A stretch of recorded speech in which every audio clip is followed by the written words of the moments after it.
kanimo, Ginoong Jesu-Kristo, Hari sa himaya, nga walay katapusan, ang pulong mo, O Ginoo, akong kahayag, bukan luwasan, pagdaig ang kanimo, Ginoong Jesu-Kristo, Hari sa himaya, nga walay katapusan. Ang Ginoo manaa kaninyo, Manausab kanimo, kinutlogikan sa Ebanghelyo sumala ni San Mateo. himayaon ikaw, O Ginoo. Si Jesus miingon sa iyang mga tinunan, ayaw ninyo huna-hunaa nga mianhi ako aron pagsalikway sa balaod ni Moises ug sa mga pagtulunan sa mga propeta. Wala akong moanhi aron pagsalikway niini, kundili aron paghatag niini sa hustong kahulugan. Timan ikini, samtang may langit pa ug yuta, bisa ng labing gamay nga kudlit o ang labing diyutay nga bahin sa balaod, dili gayud sa iluan hangtod matuman ang tanan. Busa, ang dili magtuman sa labing gamayng bahin sa kasuguan ug magtudlo sa uban sa pagbuhat niini, mahimong labing iwit sa gingharian sa langit. Apan ang magtuman sa balaod ug magtudlo sa uban sa pagbuhat sa ingon, mahimong dako sa gingharian sa langit. Mga igsuon, ang Ebanghelyo sa Ginoo. Daygon ikaw, O Kristo. Kundili aron paghatag niini sa hustong kahulugan. Mga igsuon, ang atong kasing-kasing usahay malimtanon gayud. Ug mao kini ang nahitabo sa mga Hudiyo sa una. Anaa ang balaod, anaa ang mga propeta. Apan kining purpose sa balaod ug sa mga propeta usahay makalimtan na. Gani nagamit ang mga balaod aron sa pag-abuso, aron sa pagkakahimog strikto dinha sa mga tao. Apan unsay gipakita ni Jesus, gipahinumduman niya nga ang balaod anaa tungod mao kini ang mahimong giya sa mga katawhan sa Dios kung unsaon nila nga mamahimong matinud-anon sa ilang kasabutan uban ang Ginoo. Ang balaod anaa sa paggiya sa kasing-kasing aron unsay buhaton niya aron siya mamahimong matinud-anon dinha sa kasabutan sa Dios. Dili kini kinahanglan dapat gabiton aron sa pagpugong sa mga tao nga mabuhi nga malipayon. Ug ang mga propeta, ang ilang purpose maoy magpahinumdom sa kung unsa ang kamatuoran sa balaod ug sa kasabutan. Ug mao kining gipasabot kanato sa atong Ginoong Jesu-Kristo karon nga mianhi siya sa kalibutan aron sa pagpahinumdom sa tinud-anay nga kahulugan sa mga balaod ug sa mga propeta. Gani asa kini makita sa iyang pagpangalagad sa uban nga ang balaod anaa alang sa kaayuhan sa uban, ilabi na gayud ang mga dinaog-daog ang maug ang mga gisalikway sa katilingban nga ang iyang kinabuhi untana pinaagi ni ining iyang pagpangalagad sa katawhan sa Dios, magpahinumdom sa uban kung unsa ang ilang responsibilidad sa ilang pagtuo ug kasabutan uban ang Dios.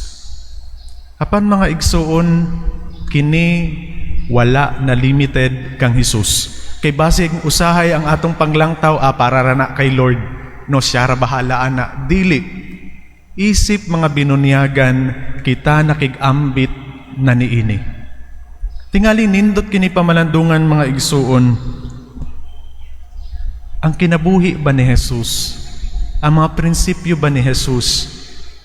Nabuhi ba din sa atong kaugalingon nga mga kinabuhi?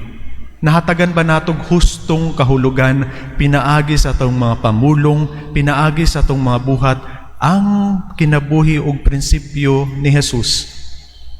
Atong pangutanon ng atong kaugalingon, kita nakig-ambit dinha sa bunyag kang Kristo nga pari, hari ug propeta. Isip mga hari, ato ba kining gisabot ang atong kinabuhi isip kinabuhi sa pagpangalagad, o ang hari nga atong giisip nagpakahari-hari nga kitay magbuot, kitay kinahanglang sundon? Ug kini sayod ako, aduna kitay mga gahom tungod sa dignidad sa atong bunyag. Apan giunsa nato ni kini paggamit, ilabi na gayud sa atong mga relasyon sa uban, ilabi na gayud sa mga tawo nga yano. Giunsa nato pagsabot ang atong pagkahari nga atong giambit lamang kang Hesus. Pari, pangutanon nato tong kaugalingon, ang Ginoo pa ba ang prioridad dinha sa atong kasing-kasing o lahi na? Kaya ang atong pagkapari mga igsuon, giawhag kita nga atong ihalad ang atong adlaw dinha sa Ginoo, dinha sa pag-ampo nato. Apan ang atong kinabuhi ba ang prioridad, ang Ginoo o lahi na? Pagka-propeta, ang trabaho sa propeta maoy magpahinumdum sa kamatuoran, maoy pagsulti batok sa mga bakak. Apan, kumusta man ang atong pagka-propeta? Nagpahinumdum ba kita sa kamatuoran o kita mismo maoy mag-una-una og kalimot niini? Nagsulti ba kita sa kamatuoran o kita mismo ang mag-una-una og pagpakailap sa mga fake news? Kini nga mga butang na mga igsuon, ilabi na ni ining pagsaulog nato sa panahon sa Kwaresma, gipahinumduman kita.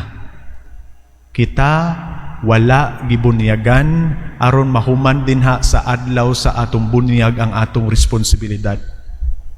Tungod sa atong bunyag, gihatagan kita og dako nga dungog og dako nga responsibilidad aron sa pagbansay niini dinha sa atong mga kinabuhi.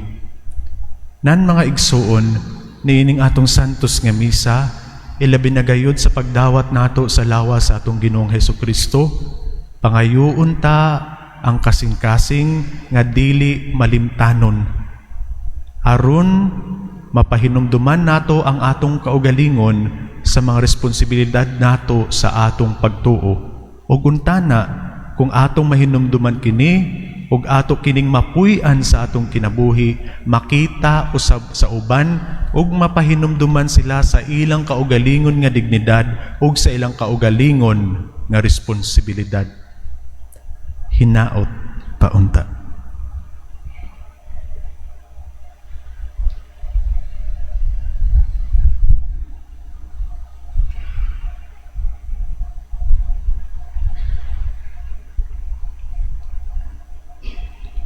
Mga igsuon, nagkatigom kita karon aron pagsaulog sa mga balaang balansayon ni ining panahon sa Kwaresma.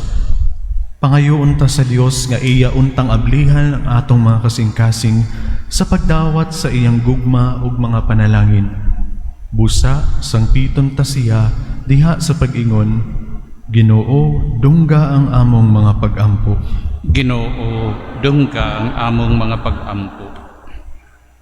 Nga ang mga Kristiyanos sa tanang dapit magmatinuhoron sa mga pulong sa Dios, hilabay na niining balaang panahon, magampo kita sa Ginoo. Ginoo, dungga ang among mga pag-ampo. Nga ang Dios magiya unta kanila nga anaa sa awtoridad aron makatuman sila sa iyang kabubuton ug makaalagad sila diha sa katarong. Magampo kita sa Ginoo. Ginoo, dungga ang mga pag-ampo. Nga alang ni atong nag-antos sa nagkalaing-laing matang sa sakit, nga makabato na sila og hingpit nga kaayuhan og kahupayan diha ni Kristo. Magampo kita sa Ginoo. Ginoo, dungga ang among mga pag-ampo. Nga ang mga nag-alagad sa mga masakiton o ubang hutong sa katilingban, makabaton kanunay o grasya sa paglahutay o nga mapanalipdan sila. Magampo kita sa Ginoo. Ginoo, dungga ang among mga pag-ampo. Nga sa atong pagsaulog sa 500 years of Christianity, magmalampuson unta ang tanan nga kalihukan, ilabi na sa mga parokya, ug atong mapalawman ang atong pagtuo ug paglaom, isip mga binunyagan. Magampo kita sa Ginoo. Ginoo, dungga ang among mga pag-ampo. Nga ang mga sulugon sa Dios, Chupilo Kamumut Obispo, Joel Sibalye Pari, mabayo na sa kadungganan sa altar. Magampo kita sa Ginoo. Ginoo, dungga ang among mga pag-ampo. Nga ang manag-una kanato diha sa pagtuo, madangat na sa langit, uban sa atong Ginoo.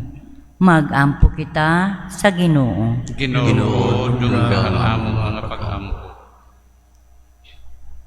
O Ginoo, patalinghugi ang mga pangamuyo sa imong simbahan, ug tungod sa imong dakong gugma, hulipi ang tanang kulang sa among pagtuo. Kini among ipangayo, pinaagi ni Kristo, among Ginoo. Amen. Amen.